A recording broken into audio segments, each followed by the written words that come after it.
is why I am here today to officially announce my endorsement of Senator Elizabeth Warren for President of the United States.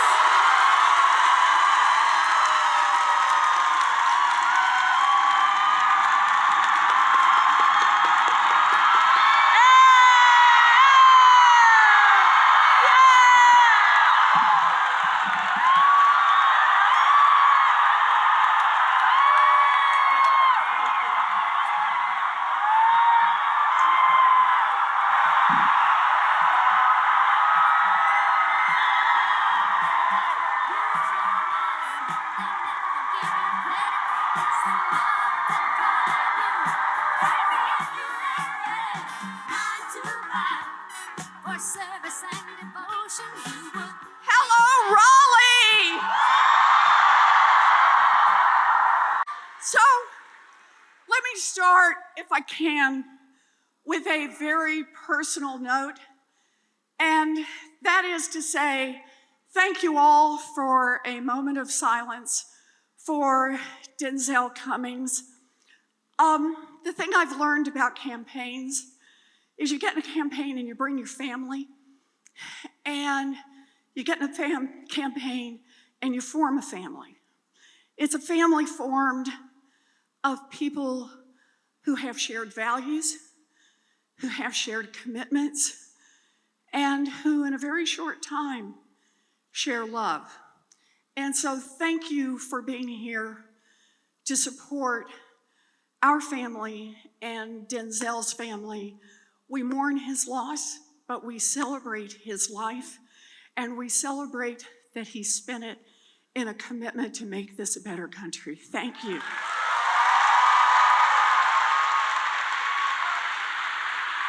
Thank you. Thank you. I also just want to say, wow, Representative Butler, she is ready to go. This is the kind of leader that not only North Carolina needs, but America needs. Go.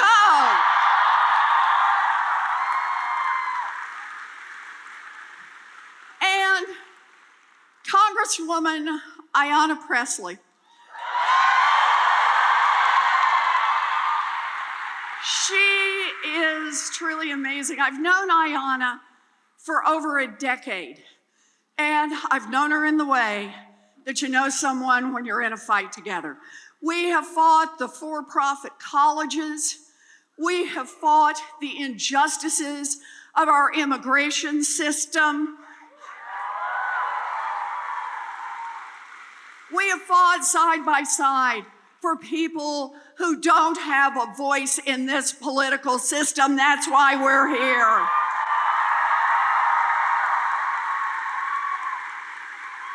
It is not only an honor to fight alongside Ayanna, it is a pleasure to fight.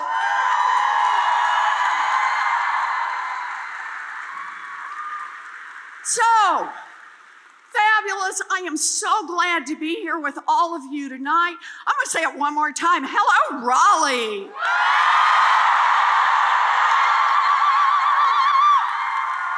Oh, we are here to have some fun. So, I did bring more family with me. My husband, Bruce, is here. There he is. Stand up, sweetheart. Bruce.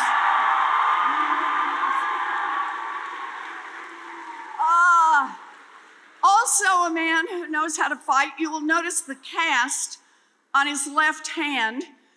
He got that by getting in a dog fight. It's true. Bailey got attacked and Bruce came to his defense. So, Bailey's fine. Bruce ended up with a broken hand. So, I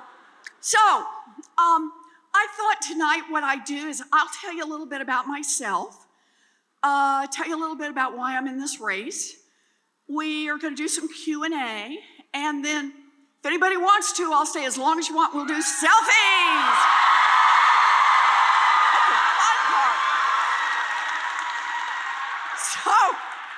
So here we go. I was born and raised in Oklahoma. We got some Okies here. There aren't that many of us. I am the baby in my family. I have 3 much older brothers. I am what used to be called a late in life baby. My mother always just called me the surprise. Now, my 3 older brothers, to this day, are referred to as the boys. That is to distinguish them from the surprise. All 3 of my brothers went off and joined the military. You bet. Oldest brother, Don Reed, he was career military. He spent about 5.5 years off and on in combat in Vietnam. We were really lucky to get him back home.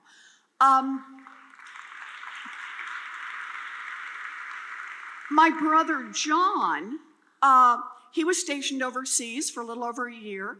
My brother David trained as a combat medic.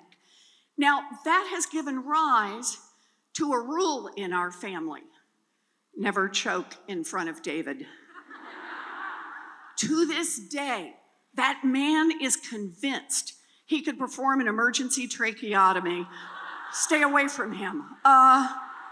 Good man. I love my 3 brothers. They're all retired. They're all back in Oklahoma now. And I talk to them regularly. When we were growing up, our daddy had a lot of different jobs. He sold paint. He sold carpet. He sold fencing. He sold housewares. And when I was in middle school, the boys were all gone by then. So it was just my mama and my daddy and me, and my daddy had a massive heart attack.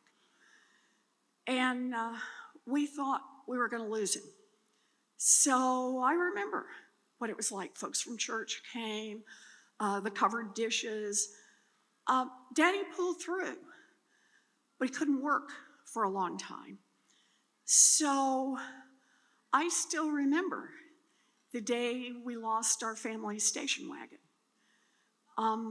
I remember how my mother used to tuck me in at night, and she'd kiss me on the forehead, and she'd pull my blanket up and pat it.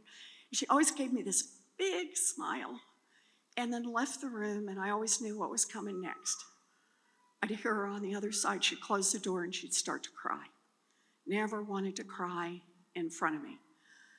This is when I learned words like mortgage and foreclosure. And one morning I walked into my folks' bedroom, and laid out on the bed was the dress. Some of you in this room will know the dress. It's the one that only comes out for weddings, funerals, and graduations. So there's the dress laid out, and at the end of the bed, foot of the bed, is my mother, who's in her slip and her stocking feet, and she's pacing. She's looking down, and she's saying, "We will not lose this house. We will not lose this house. We will not lose this house." She was 50 years old. She had never worked outside the home, and she was terrified. And she looked up and saw me standing in the doorway. I'm just a kid. And she didn't say a word. She looked at me, and she looked at that dress, and she looked at me, and she walked over to the dress and picked it up, pulled it on, put on her high heels, and walked to the Sears, where she got a full-time minimum wage job answering phones. And that minimum wage job saved our house. More importantly, it saved our family. And for many years, I thought, that is the story my mother taught me. And that is, no matter how scared you are, And no matter how hard it looks, when it comes down to it, you reach down deep, you find what you need to find, you pull it up, and you take care of the people you love. That's what we do.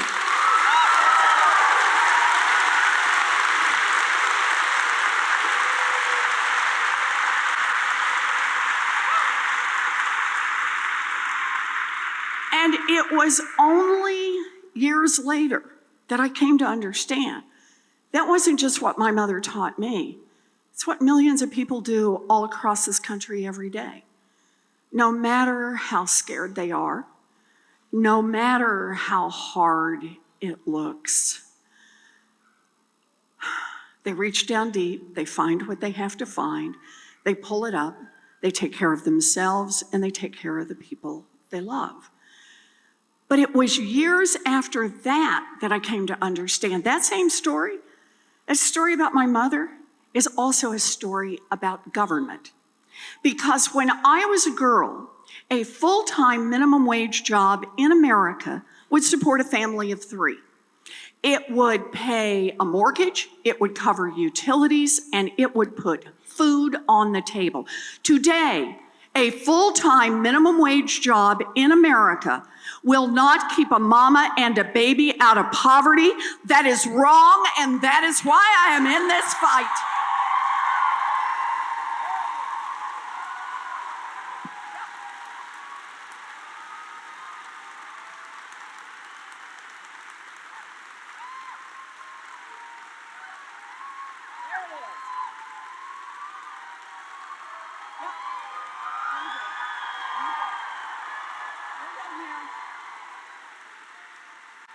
And here's the deal.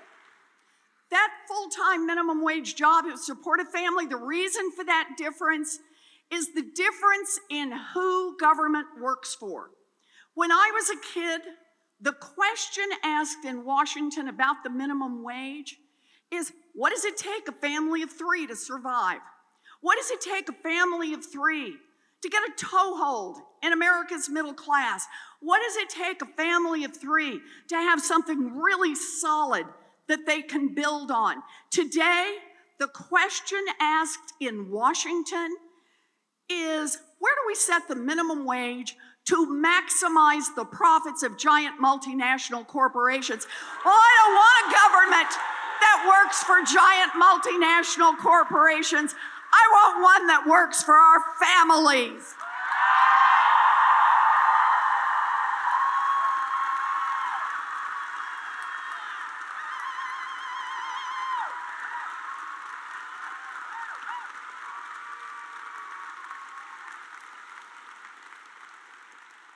So, like I said, my 3 brothers, they went off and joined the military.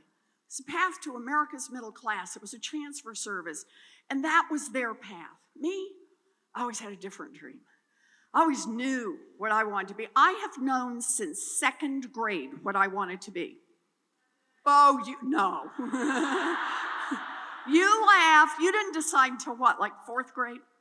Yeah, 5th grade before you knew what you wanted to be. I have known since 2nd grade, and I've never wavered from it. I wanted to be a public school teacher. Can we hear it for America?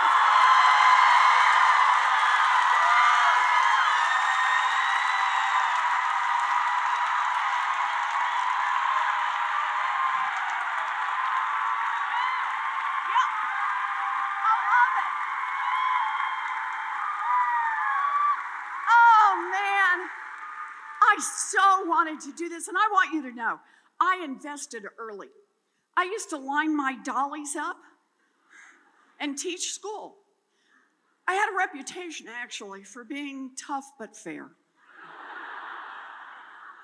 Oh, it's what I wanted. Any chance I got, somebody would say, what are you going to do? It was always, I'm going to teach school, I'm going to teach school. But by the time I graduated from college, my family didn't have the money for a college application, much less to send me off to 4 years at a university. So, like a lot of Americans, I don't have exactly a straight line story. I have a story that has some twists and turns. So here's how my story goes. I was a high school debater and I got a scholarship to college. Woo! That was fun. And then at 19, I fell in love, got married, dropped out, and got a minimum wage job. Yay!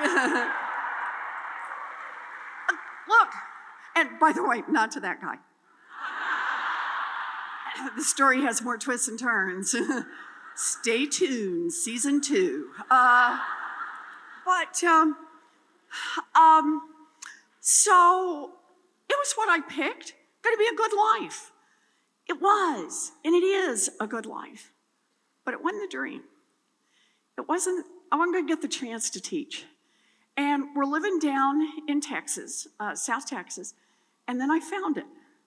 A commuter college, 45 minutes away, cost $50 a semester. And for a price I could pay on a part-time waitressing job, I finished my 4-year diploma and I became a special education teacher. I have lived my dream job.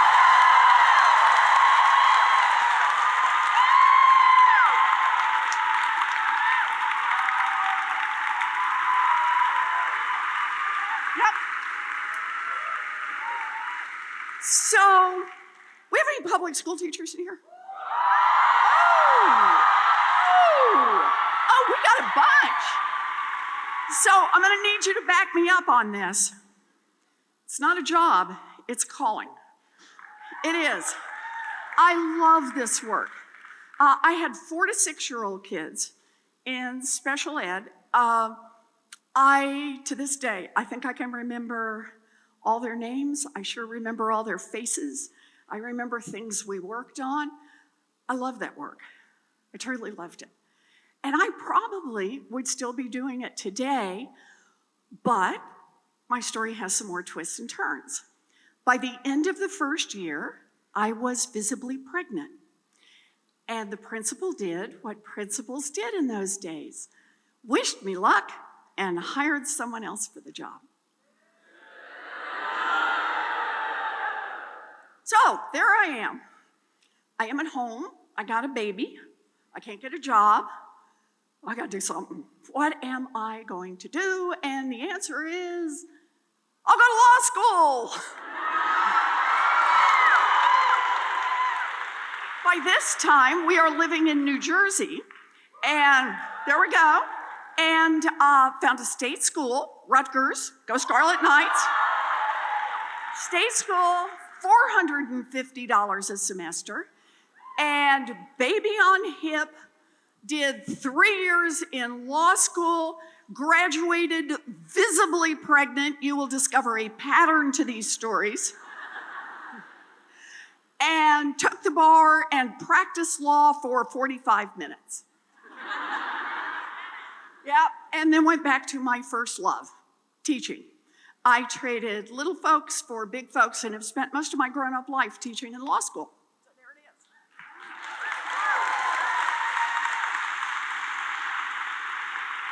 Now, other changes in my life. Husband number 1. Hint, never a good sign when you have to number your husbands. H1 and I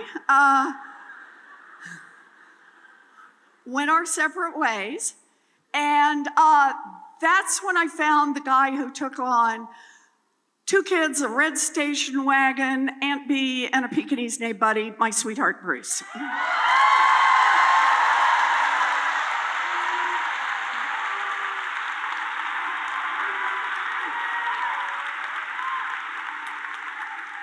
My advice, when you find a good one, hang on to him. So I spent, like I said, most of my life teaching in law school, grown-up life.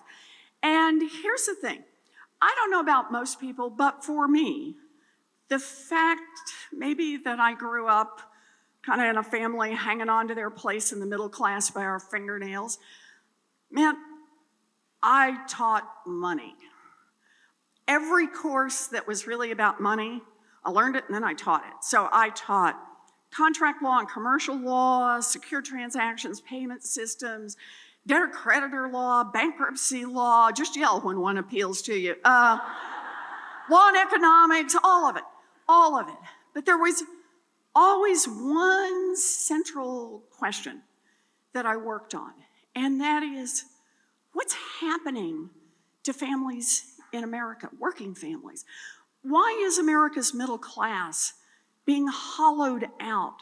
Why is it that so many people who work every bit as hard as my mother worked a generation ago, 2 generations ago, work every bit that hard, find that the path today is so much rockier and so much steeper, and for people of color, even rockier and even steeper.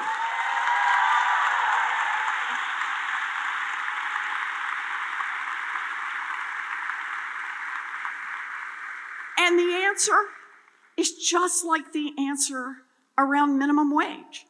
It's who government works for. Think of it this way. We have a government that works great for giant drug companies, just not for people trying to get a prescription filled.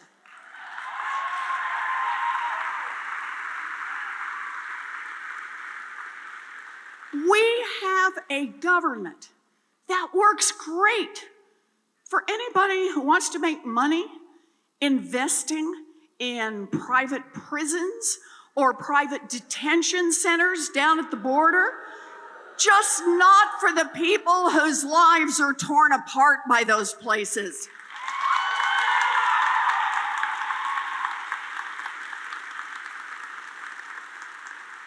We have a government that works fabulously for giant oil companies that want to drill everywhere, just not for the rest of us who see climate change bearing down upon us.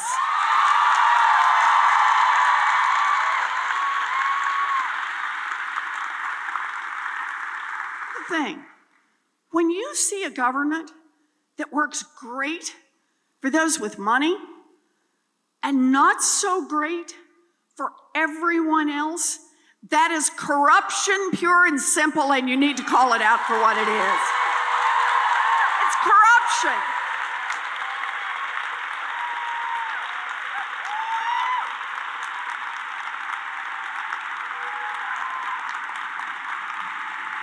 Yep.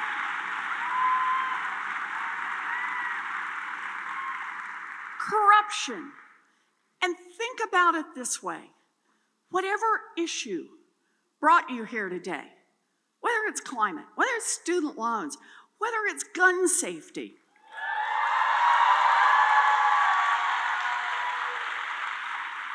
immigration, whatever issue brought you here today, if there is a decision to be made in Washington, it has been influenced by money. Oh yeah, it's been reshaped by money. It's been influenced, cut by money. It's been nudged by money. Money, money, money, and it's everywhere in Washington. You bet. It is absolutely about campaign contributions, but so much more. It's about armies of lobbyists and lawyers and PR firms. It's about bought and paid for think tanks and bought and paid for experts, how to influence our government to help those with money. In fact, I want to tell you a quick story about that. So go back to 1990. Go check this out, early 90s. And you will see that we actually understood what was happening on climate. Didn't have quite the right language, didn't know exactly where the numbers were, but the scientists were really clear on this. They were saying, whoa, putting that much carbon into the air, this could be a disaster. Can't do this. This is a problem. So what did we do as a country? In Washington, Democrats and Republicans were working together. Working together. Yep. Working together. They were asking questions like, gee, do we need to expand the authority of the Environmental Protection Agency? Need to put more money into cleanup? Need new regulations? What do we need? Because nobody wants to destroy this planet, right? And then along came the Koch brothers.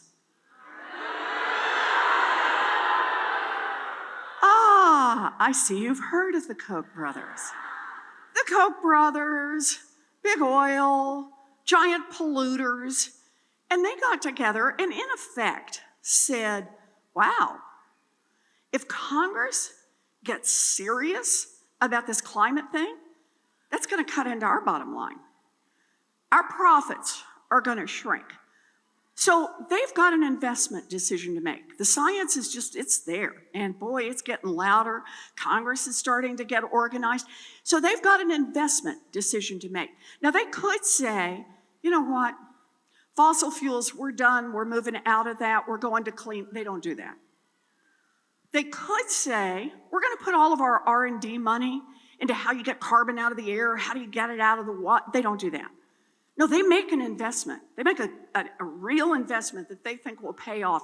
They invest in politicians in Washington. And one of the main investments, this is always the one that just turns the knife for me, they invest in those bought and paid for experts. You've heard these guys, the climate deniers, right? The guys who stand up and say, I'm a doctor of... And as a doctor of... I just want to say there's always been climate, and climate does this and that, and the dinosaurs loved it, and... Now, why do they do that? Why do they do that? It's not because those guys don't understand the science. It's because the bought and paid for experts, they can build something. They can build an umbrella that the politicians can hide under and keep taking money from the Koch brothers, from the oil industry, from the big polluters. And if voters ask about it, they say, I don't know, I'm not a scientist. You know, this is controversial. I don't know the answer here. You want to understand the climate crisis we face today? It's 25 years of corruption in Washington that brought us here.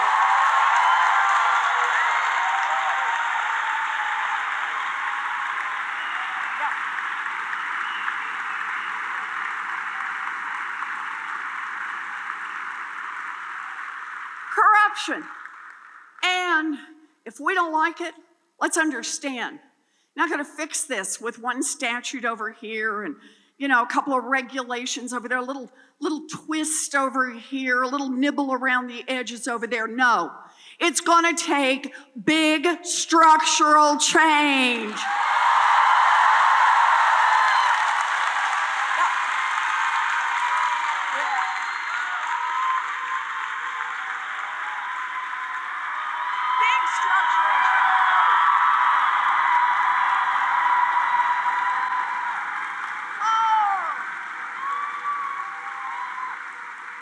North Carolina's ready for some big structural change.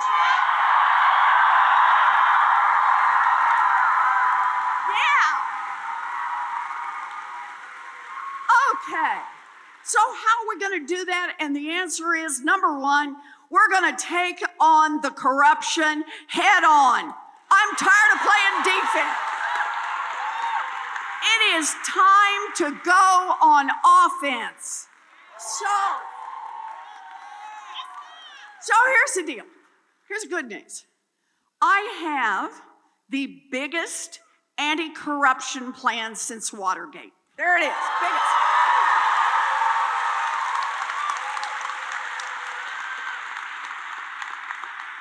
Here is the bad news. We need the biggest anti-corruption plan since Watergate. Now, this is a big plan because money goes in lots of different places and gets felt in lots of different ways. So this plan, no surprise, has lots of moving parts. You can see it online if you want. But here's the thing about it. I just give you a sample, just some pieces of it. First one, end lobbying as we know it.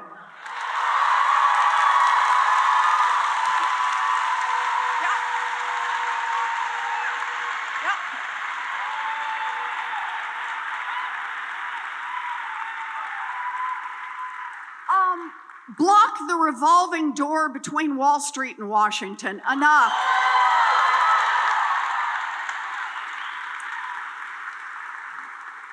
Here's one you may never have thought about, but matters. Make the United States Supreme Court follow basic rules of ethics.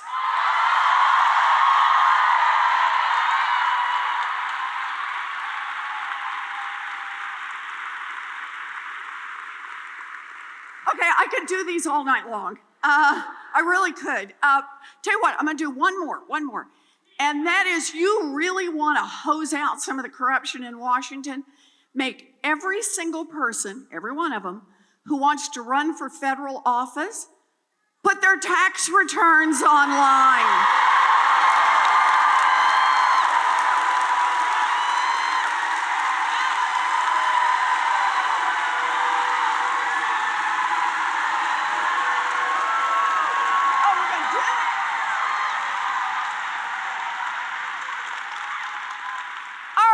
So that's step one. Attack the corruption head on. Because here's the thing. You disrupt it, you start pushing back against it, you break up some of that influence. Now we got a chance to make real change in this country. Now we got a chance. And for me, next place to go, we've got to be thinking about change, structural change in our economy. We got a problem in this country. And the problem is we got these giant corporations that now it's not just economic power, it's all kinds of power. These big corporations that have swallowed up little businesses, swallowed up medium-sized businesses, shoot, they've swallowed up what used to be big businesses. And it's given them enormous power. Power over their employees, power over their customers, power over the communities where they're located, and power in Washington. So what we need is a president of the United States who has the courage to enforce our antitrust laws and break these guys up.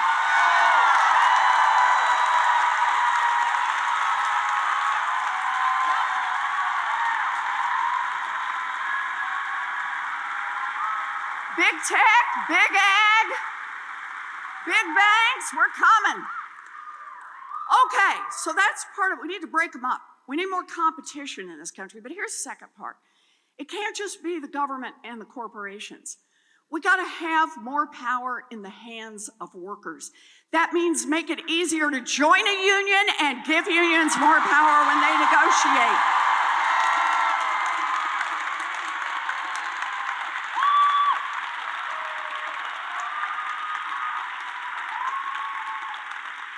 Unions built America's middle class, and unions will rebuild America's middle class.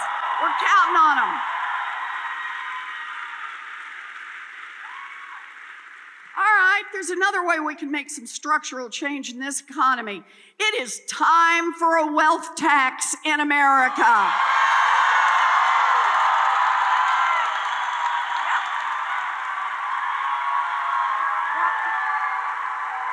Time. And so here's my plan. I got a plan for this. Okay, here's the plan. And that is your first $50 million is free and clear. Yeah, I see the guy back there going, phew. I could deal with this woman. She's not unreasonable. Okay, first $50 million is free and clear. But on your 50 millionth and first dollar, you got to pitch in 2 cents. And 2 cents on the next dollar and the next and all the dollars after that, 2 cents. And just so everybody understands how this works, anybody in here own a home or grow up in a family that owned a home? Let's be clear, you've been paying a wealth tax forever. It's just called a property tax. So here's my plan. It's for those guys. No, it's good, you were right. Here's my plan for those guys, is to say, when you are in the top 1/10 of 1%, that's what we're talking about here, on the 50 million and above, your property tax is not only your real estate, it's also your stock portfolio, the diamonds, the Rembrandt, and the yacht. That's it. Yep.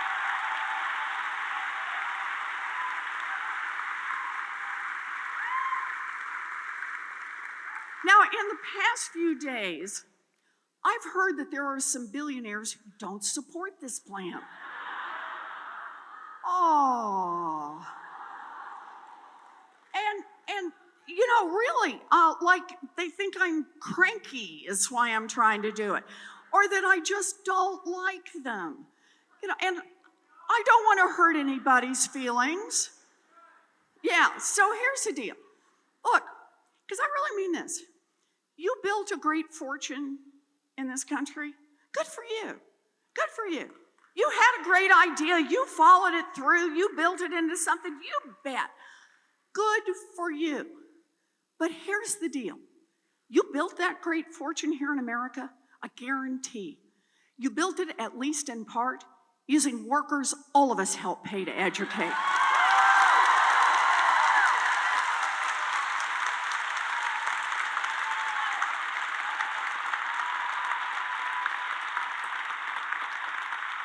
You built it, at least in part, getting your goods to market on roads and bridges all of us help pay to build.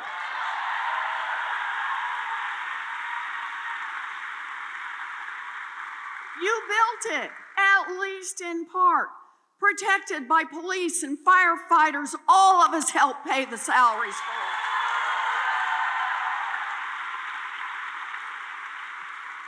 And here's the thing. We're happy to do it. We're Americans. We want to make these investments in creating opportunity. We're glad to do it. All we're saying is when you make it big, when you make it really big, when you make it top 1/10 of 1% big, pitch in 2 cents so everybody else gets a chance to make it.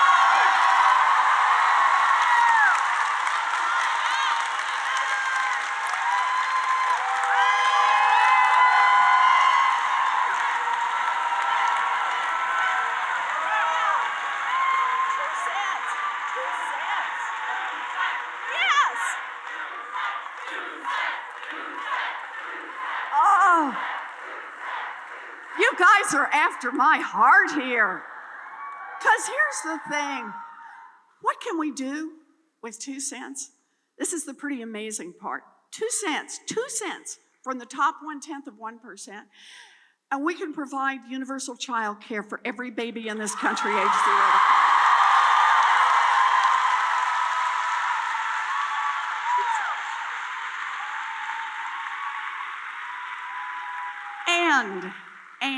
And we can provide universal pre-K for every 3-year-old and 4-year-old in America. 2 cents.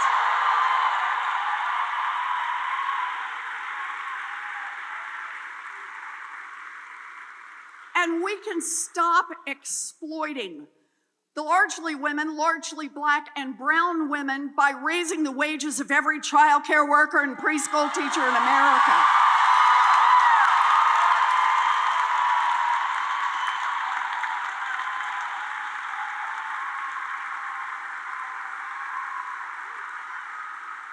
We can make that kind of an investment in our babies.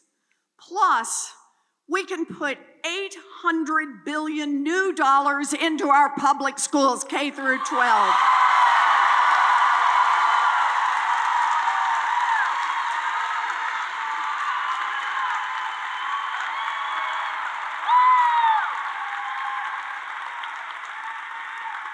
We can quadruple the funding for Title I schools that educate children that come from low incomes. Give them a real chance in life. And you'll recognize a special ed teacher here. For the first time in our history, we can fully fund IDEA and make sure every kid with a disability gets a chance in this world.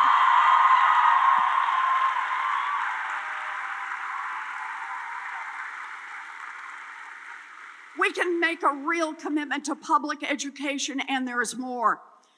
We can make tuition-free technical school, 2-year college, and 4-year college for anybody who wants an education.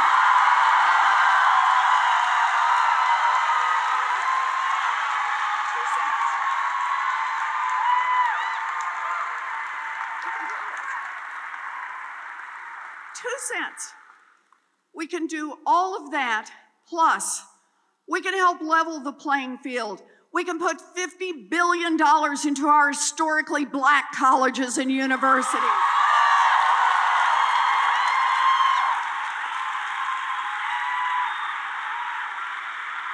Yep. 2 cents.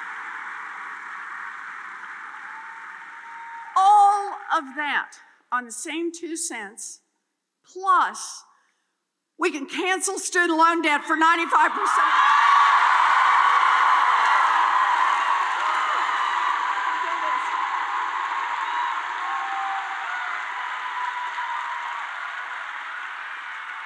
We can make structural change in this economy. Okay, so that's part 2. Part 1, we want to attack the corruption head on. Part 2, we're going to make some structural change in this economy. Part 3, we need to protect our democracy.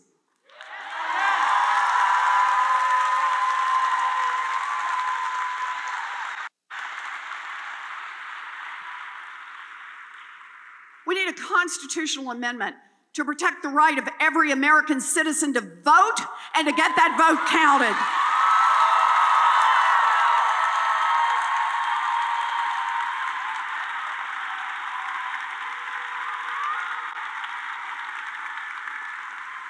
And here's one North Carolina understands as deep as most. We need a federal law to ban all partisan gerrymandering.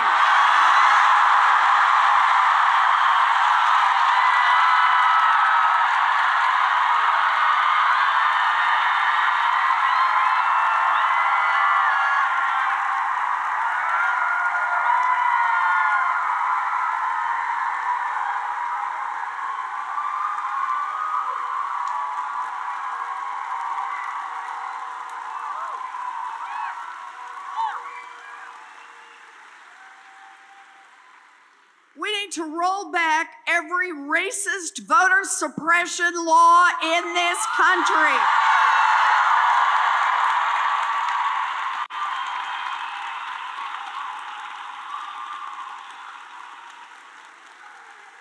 And just one more, and that is overturn Citizens United. Democracy is not for sale.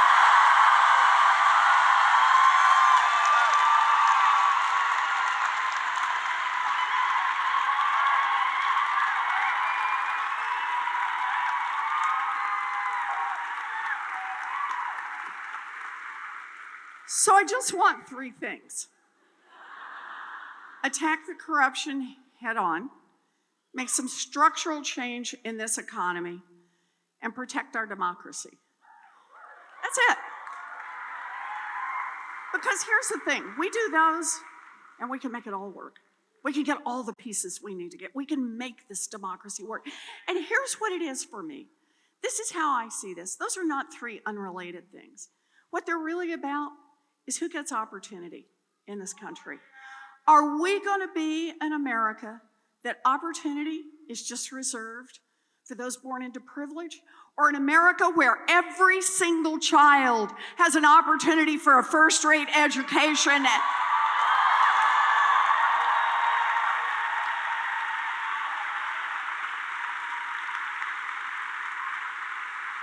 America where all of our kids have a chance for a good job, have a chance to start their own businesses, have a chance to move back to a small town because they're not getting crushed by student loan debt. Look, I was a special ed teacher. It means something different everywhere, but maybe opportunity means an opportunity to live independently. All of it is about an opportunity to love who you love and build the family you want to build.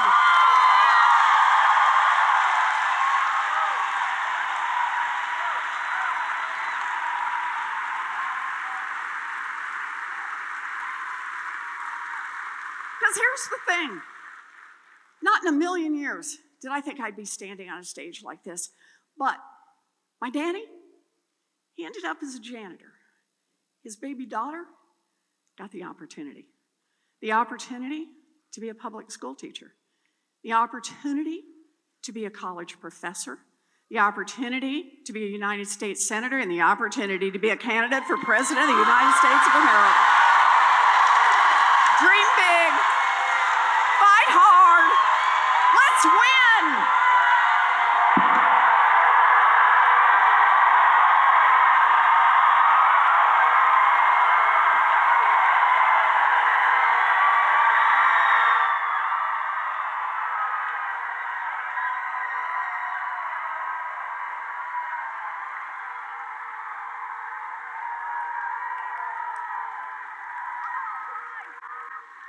Amazing. All right, let's do some Q&A. How's that happening? No. We already drew them, right? Where are they? There we go. All right. Hi. What is it you will do to help the young professionals drowning in school loan debt, much of which is interest accrued when they were unable to get a job out of undergrad? So they went to grad school to stop the interest. And then they got out and they still couldn't get a job. And had more debt.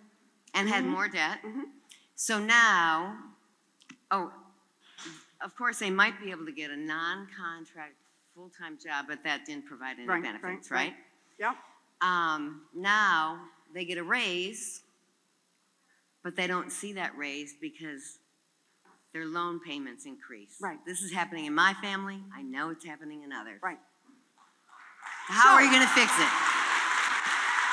Here's where it starts, Mary Kay.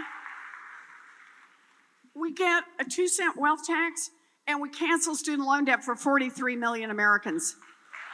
There it is. And just if I can, I want to add to that a little bit, because I want you all to think about two parts to this. One is the race implication of this. You know, African Americans are more likely to have to borrow money to go to school. They're more likely to borrow money borrow more money while they're in school, and they're more likely to have a harder time paying it when they get out of school. So we have a black-white wealth gap in America, and we can talk about a lot of the historical reasons and the discrimination that caused this. Differences in pay, in housing, a federal government that actively discriminated against African Americans on buying homes, but just the student loan debt part of this. Right now, I saw some numbers the other day that they went back and looked at the data on people who are 20 years out of school, 20 years after they borrowed debt. 94% of whites have paid off their loans. 5% of African Americans have been able to pay off their loans. So here we are saying to people, you gotta get an education, you gotta get an education, you gotta get an education. And yet what we're doing is we're making the black-white wealth gap even worse in America. So when I put together a plan to cancel student loan debt, it is directly targeted at all Americans, because we don't build a future by crushing people who are trying to get an education. But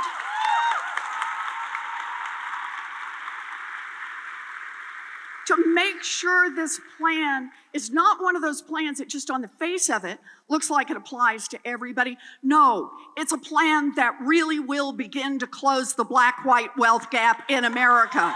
That's what we need to do. This is our values we're fighting for here. Good. Okay. Hi.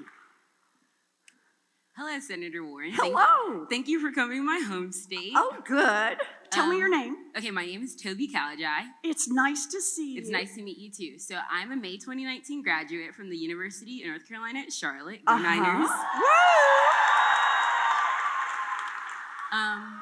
On April 30th, a gunman walked into a classroom on my campus and released fire on a group of students and a professor.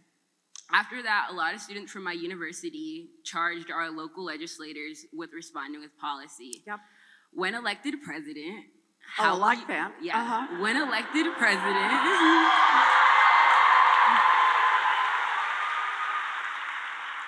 how will you ensure that your advocacy and activism turns into tangible results? Oh, thank you. It's a great question, Janet. Thank you. So let's start here. We have a gun violence problem in America. And here's the thing about it. The mass shootings, yeah, this is really scary when somebody comes in and it's awful. It genuinely is. But it's not the only gun violence problem out there. It's mass shootings, but it's what happens on sidewalks and on street corners and on playgrounds all across America, and falls particularly hard on communities of color. It's out there. It's about suicide and the much increased lethality because of the availability of guns. It's about people who die, typically women, because of domestic violence and there's a gun in the house.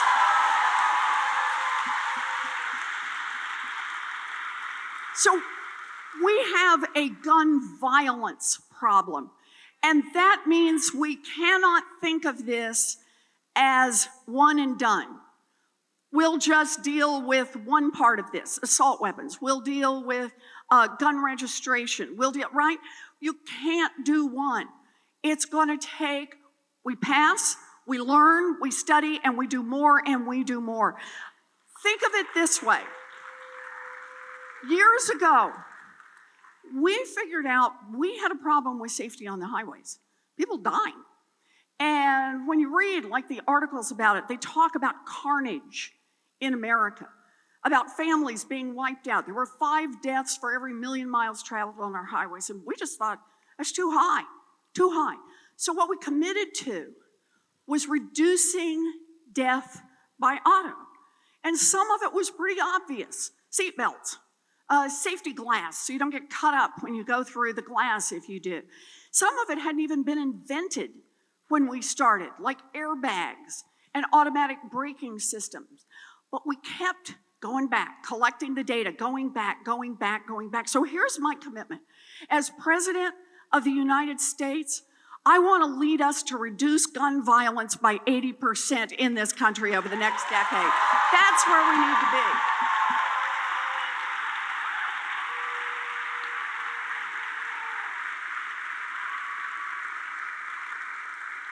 Now, the question you asked is, but how are we going to get this done, right?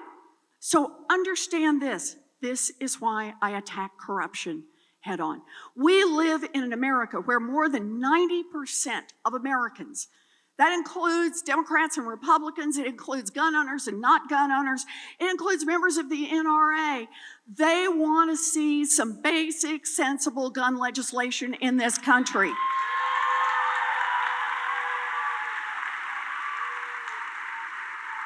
When 90% of people in a democracy want to see something done, and we can't even get a vote in the United States Senate, that means we got a Senate that's working for the gun industry. I want one that's going to work for us.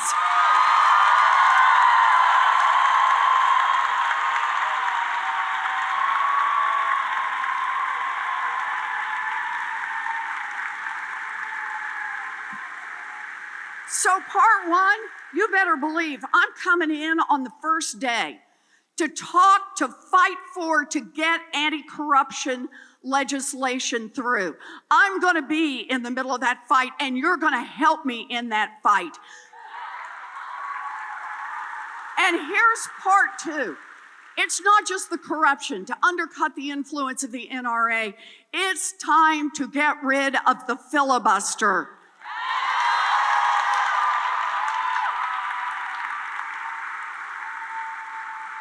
Anyone stands in front of you and says, oh, I'm all for strong gun safety laws. I'm all for saying the drug industry is going to have to cut its prices. I'm totally in on cutting the profits that go to the oil industry, and they're not willing to get rid of the filibuster. Because the filibuster is what gives the industry its veto power. And that means we gotta be willing to take it on and fight back.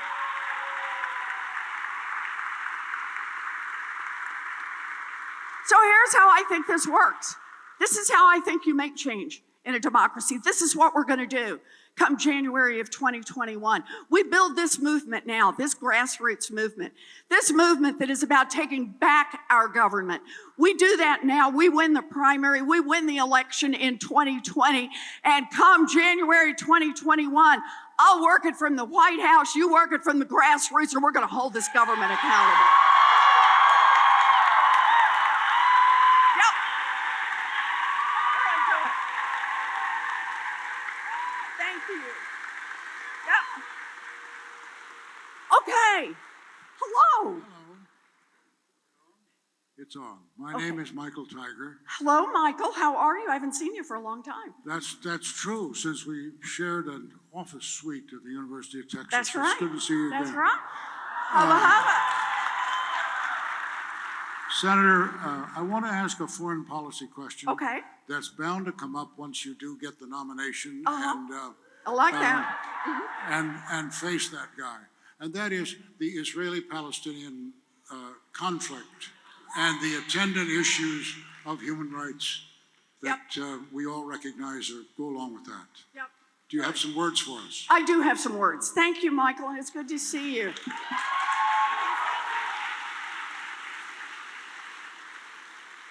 So let's talk a little foreign policy for a minute.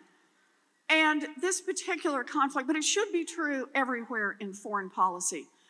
We should respect the dignity and independence of every single human being.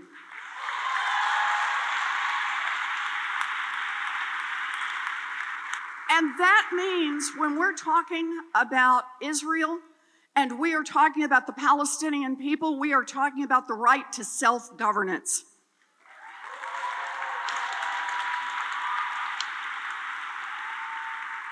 America must recognize that the only way there's going to be a solution is a political solution that is negotiated between the Israelis and the Palestinians, and that we do not help when we try to put a thumb on the scale.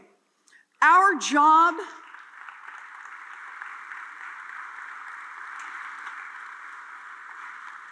is to support the official policy of the United States government and the official policy of Israel. That means a two-state solution.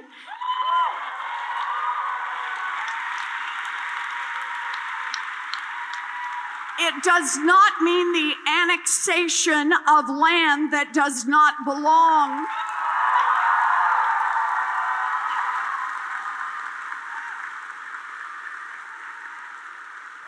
And it means that as a good partner, we try to support and push both parties toward a negotiated solution that recognizes the dignity and independence, the security, and the economic future for everyone who lives in the region, not just some. I hope that's helpful. Good, you bet.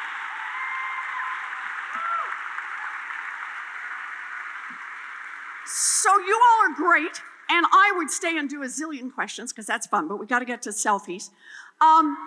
I want to do one thing before we do that, and that is I want to tell you a story about a toaster. And there's a reason for this. Because people, I think a fundamental question is, what can we do? What can we really get done? These are good questions, and they're fair questions. So here's the deal. When I was a young mom, toasters could set your house on fire. This is, ask me how I know. Those little toaster ovens did not have automatic shutoff switches. So it was entirely possible to put 4 slices of bread in, set the thing, flick it on, hear the baby cry, run into the other room, spend a little longer time there than you thought, and when you come back, pull it out, and flames are leaping up from each of the pieces of bread. You're nodding, you did this, yeah.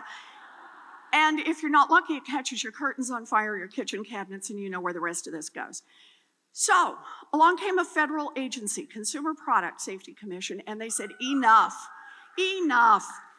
You don't get to sell a toaster in America that would have a 1 in 5 chance of burning down your house. So, done. That was the end. No more toaster fires. You can't sell toasters like that. By the early 2000s, You could get a mortgage in America. The mortgages that were being sold were so complicated and so dangerous, they had a 1 in 5 chance of costing a family their home. Not fire, but through foreclosure. Only this time, the federal government wasn't on the side of the people. They were so deep in the pockets of the banks that they looked the other way. In fact, let the banks keep selling them until they crashed the economy. And that was 2008. So I had an idea. And that was, how about if we have a consumer agency that is like, oh, we got some wonks in here. A consumer agency that watches out when families are getting mortgages or credit cards or payday loans, the same way that other consumer agency watches out when families are buying toasters. So I went around Washington to talk to people about this idea. And almost all of them said the same 2 things. First, that is a great idea. That could actually make a real difference. That is structural change. The second, don't even try. Don't even try. Big banks, big money, the lobbyists, the lawyers, the Republicans, shoot, a bunch of the Democrats. You will never get it done. I get it. Big structural change is hard, but it was the right thing to do. We took on Wall Street, we took on the big money, and Barack Obama signed that agency into law. Yep, you bet.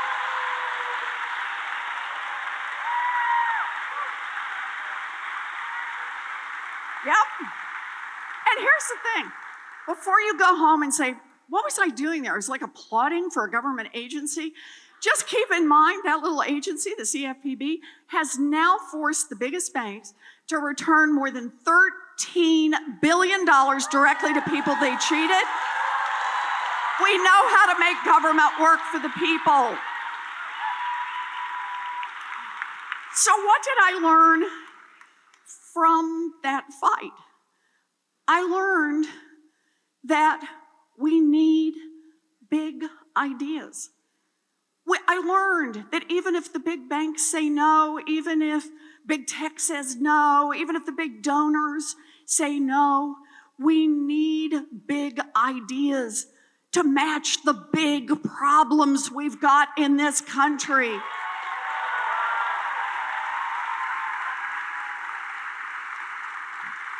We need big ideas to inspire people, to get them to get out and caucus and get out and vote.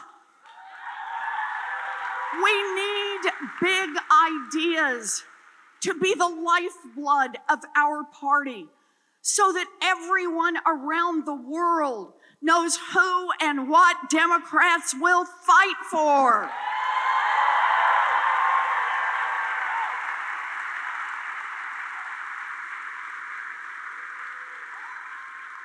We need big ideas to take back the Senate and put Mitch McConnell out of a job.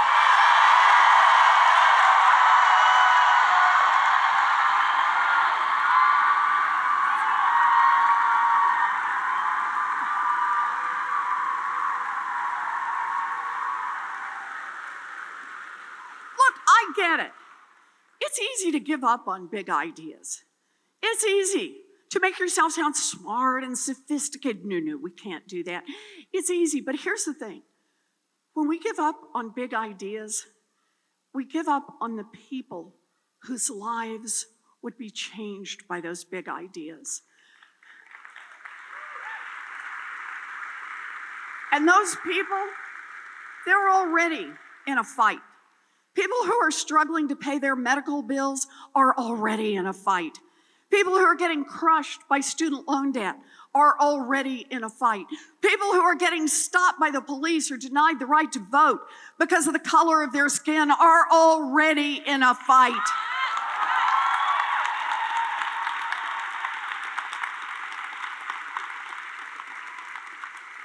This is a time of crisis in this country.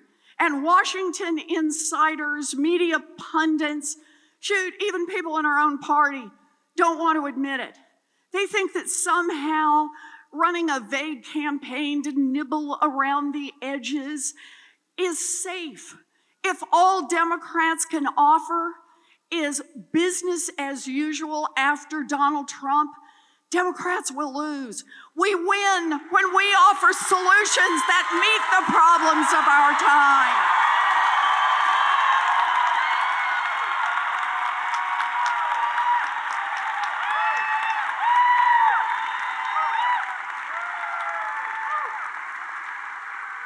Look, I'm not running a campaign that has been cooked up by consultants. I'm not out there with a bunch of proposals that are designed not to offend big donors. I gave up on that a long time ago.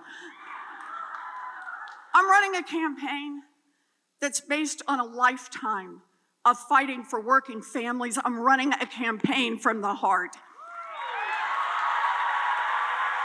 Because 2020 is our time in history. Our time to pass a Green New Deal and save our planet.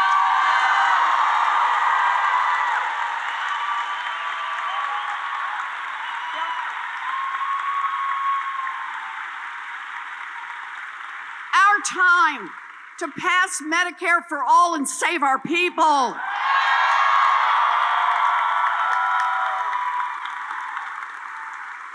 Our time to pass a 2-cent wealth tax and save an entire generation.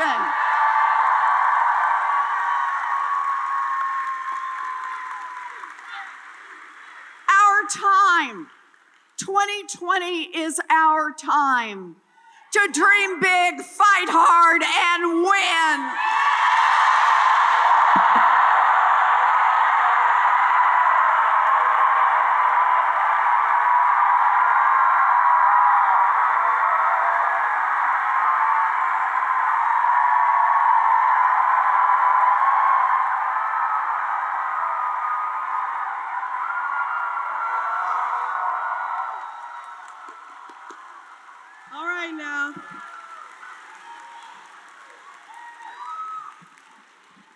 All right, now, I have a little bit more good news.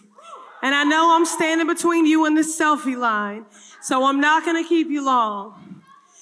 But listen, you know, we journeyed from Boston. I'm here with my husband, my beloved Conan Harris.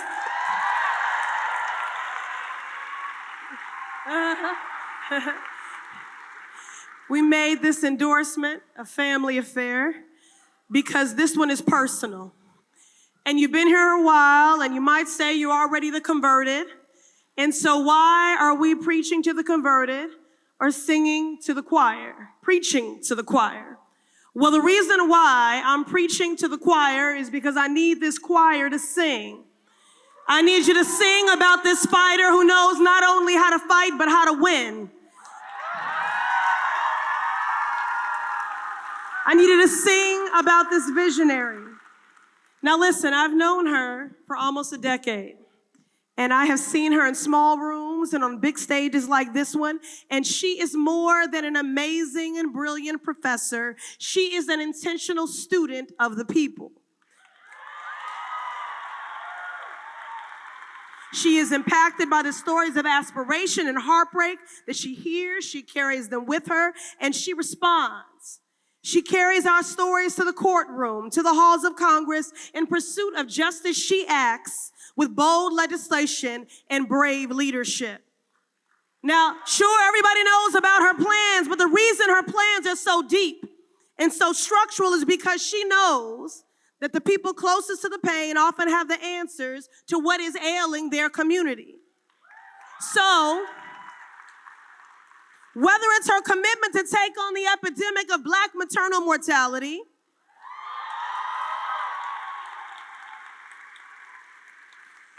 or censoring the LGBT community and specifically naming the Black trans women who have been murdered,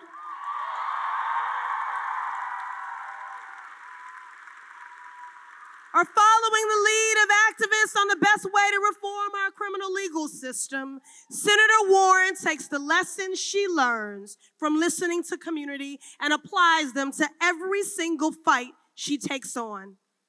That's why her plan to cancel student debt and make public college free also closes the black-white wealth gap.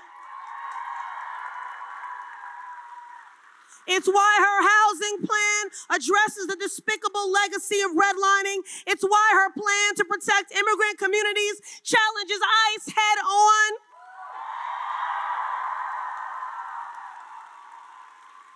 That's right. Dream big, fight hard. Elizabeth does not moderate her aspirations because the times demand bold leadership. I'm grateful for the light of her leadership in these dark and challenging times. And here's what I want the world to know about my senator. The reason she dreams so big and fights so hard, the reason she refuses to give up or back down is because Senator Warren is fundamentally a loving, kind, and deeply intentional person.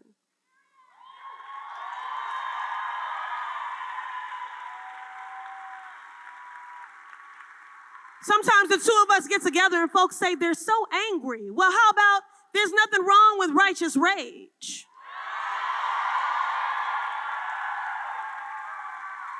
And this is a fight fueled and driven by love, because that's the kind of woman Senator Warren is.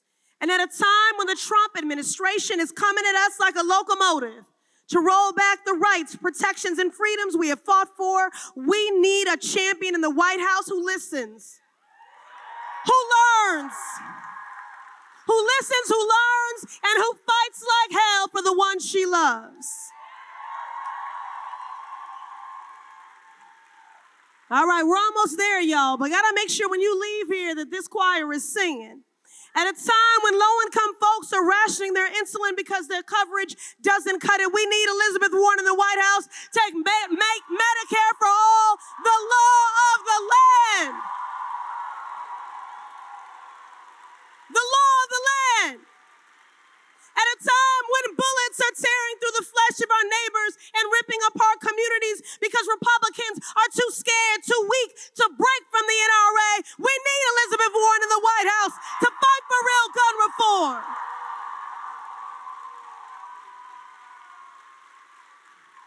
Come on, choir. This is a fight for the soul of our democracy, and we can't afford to be modest in our aspiration. The stakes are higher than they've ever been. There are lives quite literally hanging in the balance.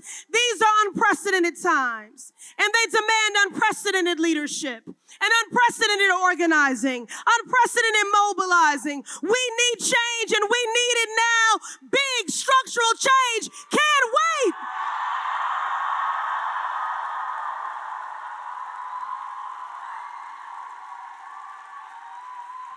And so, North Carolina, so for this fight, this moment, this chapter in the struggle for racial, social, and economic justice, I'm with my senator on this one, y'all. The next president of the United States,